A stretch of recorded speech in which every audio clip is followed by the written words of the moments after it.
I remember vaguely being in Byron Bay when I finished this track. It would have been just before Splendor in 2016. And it was really inspired by some observations of, I guess, past events, and I'd learnt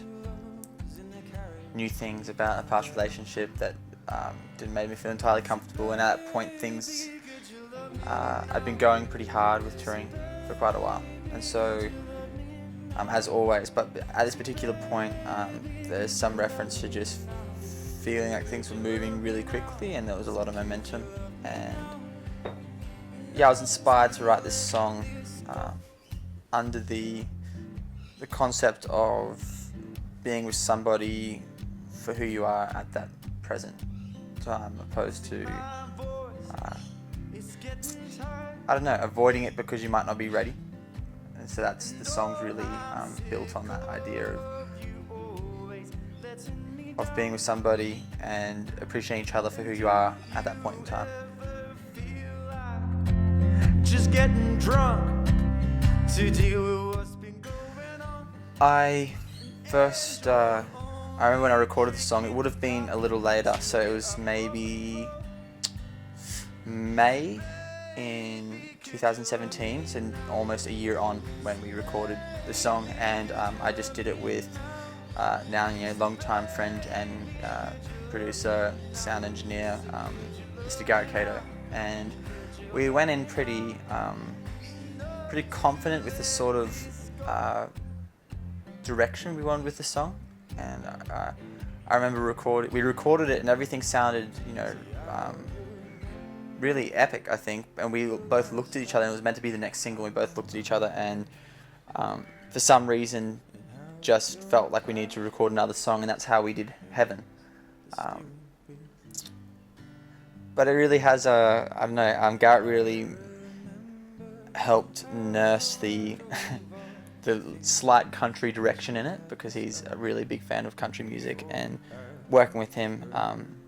I think the production, I'm really stoked on the way the song builds. It goes from being just an acoustic song with a kick drum right through to,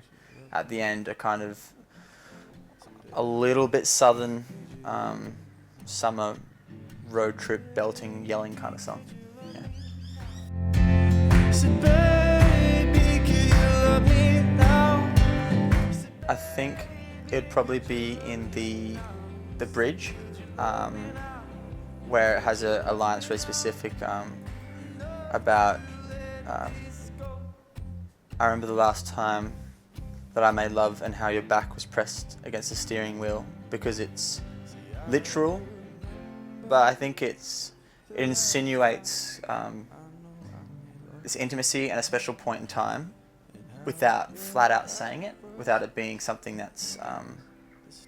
it's really hard to, I think, talk about those sort of moments and not have them be crass or a little bit, what's the word, uncomfortable, particularly in folk music. So that for me was, I think as well, particularly when you're in folk music and it's a pretty folky kind of song, that it's not rap or rock and roll where you just openly slather about sex and partying and everything like that. So I think it's always a real balance of sensitivity, and I felt like that moment really helps define the song for me. That was about a particular moment where it was almost this desperation between